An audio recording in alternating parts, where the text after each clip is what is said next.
सामने महान बनने के लिए।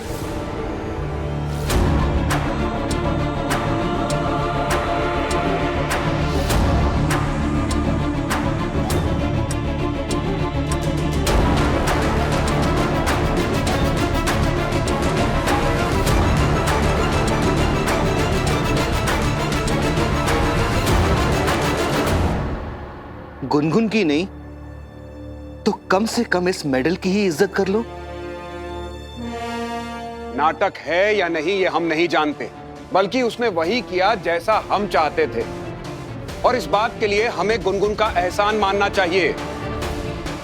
उसने जो भी किया हमारे लिए नहीं किया पापा, अपनी इज्जत बचाने के लिए किया। क्योंकि उसका झूठ सबके सामने आ चुका है कि अनुभव की पत्नी वो नहीं, मैं हूं। हम लोग उस लड़की के बारे में क्यों बात कर रहे हैं?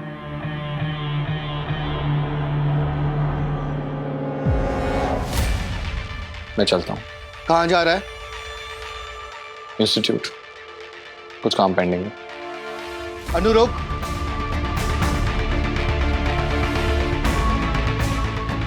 रुक जा अनु। गुनगुन का बदला रूप देख के हम भी हैरान हैं। सच कहे तो दुखी हैं। फिर भी हमें लगता है कि तुझे गुनगुन को रणविजय से शादी करने से रोकना चाहिए। क्यों? क्योंकि गुनगुन ने तेरी जान बचाई है। उसका हम सब पर बहुत बड़ा एहसान है और हम उसे इस तरह कुएं में कूदने नहीं दे सकते।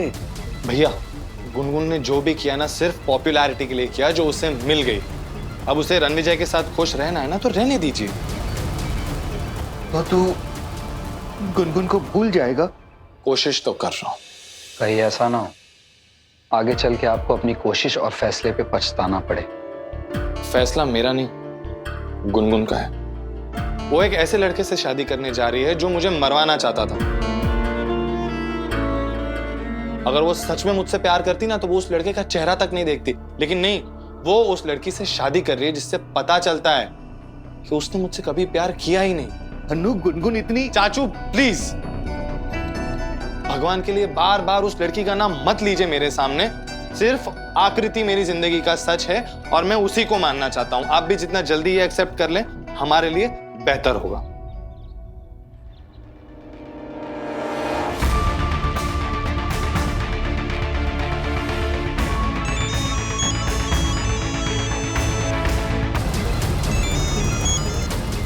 नमस्ते दीदी। लखनऊ जाकर तो आप हमें भूल ही गई दीदी। नहीं नहीं, बिल्कुल नहीं। आज सुबह ही मैंने आपको याद किया था। अच्छा।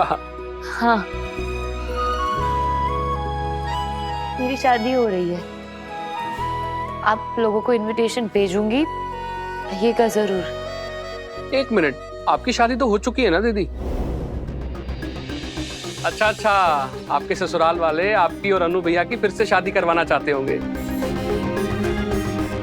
आप अनु भैया से शादी कर रही है ना?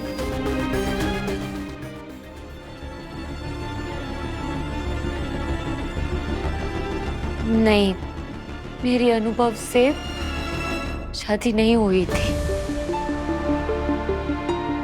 वो सब झूठ था। असली शादी मैं अब कर रही हूँ रणविजय से। आपके कहने का मतलब है जिस आदमी के लिए आपने जान तक की परवाह नहीं की, आप उसे छोड़कर किसी और से शादी कर रही हैं? हाँ। हम नहीं मानते दीदी, आप झूठ बोल रही हैं ना? झूठ तो वो था जो मैंने तब बोला था। अब जो बोल रही हूँ वही सच है।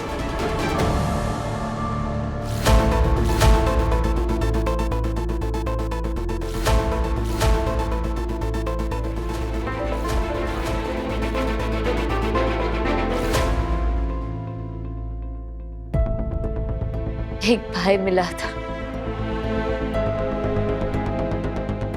वो भी मुझसे दूर हो गया। पहले से गिने चुने लोग हैं मेरी जिंदगी में,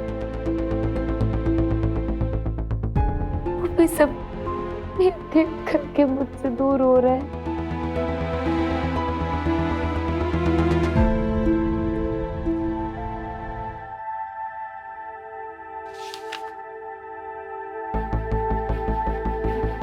तो तुम्हें पता है ना कि ये रिपोर्ट अमेरिकन इंस्टीट्यूट में भेजनी है?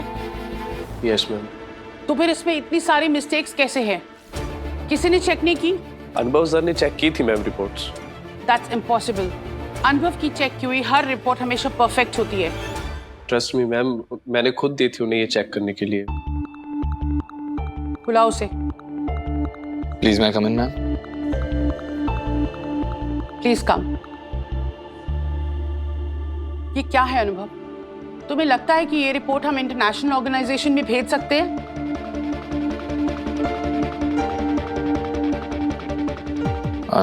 Sorry ma'am. तुम जाओ। जी।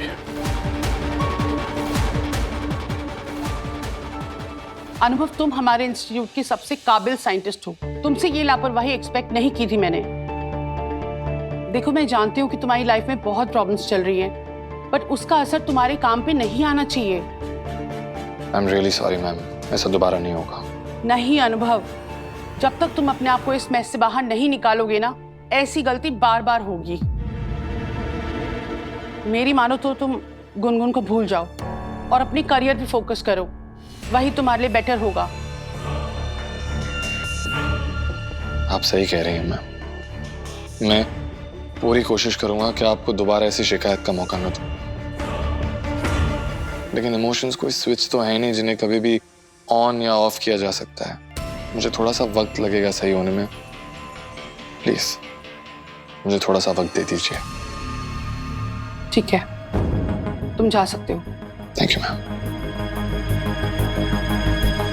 मैं तो कल आने वाला था, फिर डैड ने कहा कि नेक काम में देरी नहीं होना चाहिए, तो मैं अपने जॉइंट अकाउंट के पेपर लेकर आज ही आ गया। ये चेक्स भी आज ही साइन करने हैं? हाँ बेबी। अच्छा बेबी, मैंने प्लान किया है कि हम दोनों हनीमून के लिए मालदीव जाएंगे। सामने नीला पानी, ऊपर नीला आसमान, भूल लो। और वहीं हम हमारे होने वाले बच्चों के नाम भी डिसाइड कर लेंगे। फालतू की बातें बंद करो। पैसे मांगने आए थे ना, पैसे मिल रहे हैं ना, इससे ज्यादा की एक्सपेक्टेशंस मुझसे मत रखना।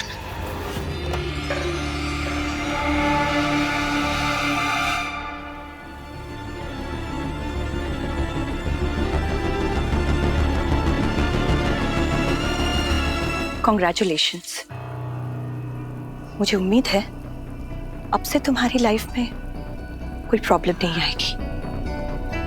अब गुनगुन को तुम्हें छुप छुप कर मिलना नहीं पड़ेगा और ना ही अपने परिवार वालों को झूठ बोलना पड़ेगा।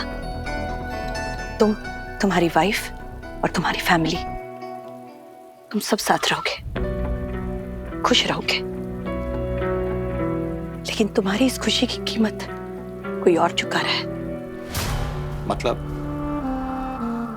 और अब ये सब मुझे क्यों कह रही हैं? गुनगुन जो भी कर रही है ना, अपनी मर्जी से कर रही है। नहीं, वो ये सब तुम्हारे लिए कर रही है। कोई भी इंसान जानबूझ के अपनी बर्बादी को गले नहीं लगाता अनुभव। मुझे दोष मत दीजिए। मैंने नहीं कहा था गुनगुन से रणविजय से जाके शादी कर ले। तुमने नहीं कहा था, लेकिन तुम उसे रोक तो सकते हो, उसे बर्बाद होने से बचा तो सकते हो। सॉरी, मैं ना गुनगुन से मिलना चाहता हूँ ना उससे बात करना चाहता हूँ। और आप भी मुझसे ये सब बातें मत कीजिए। अगर आकृति को पता चलेगा तो क्या सोचेगी वो? उसकी माँ उसकी बेटी का घर तोड़ने पे तुली है।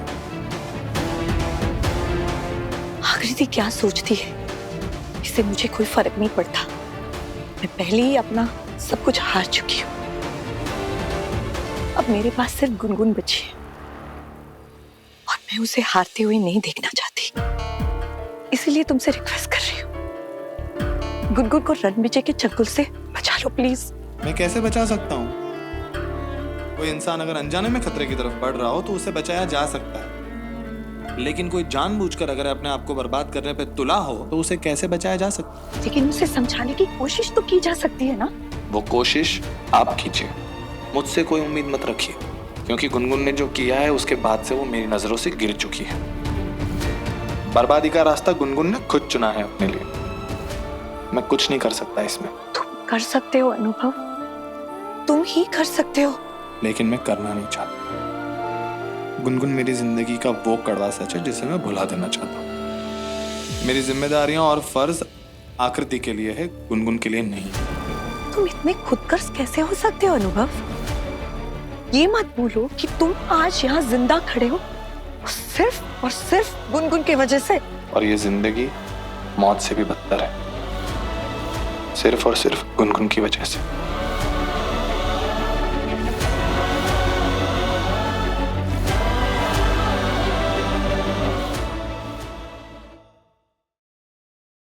कभी कभी इत्तेफाक से। स्टार प्लस के YouTube पेज पर आने के लिए आपका धन्यवाद। अपने फेवरेट शोज देखने के लिए subscribe to Star Plus YouTube page and hit the bell icon.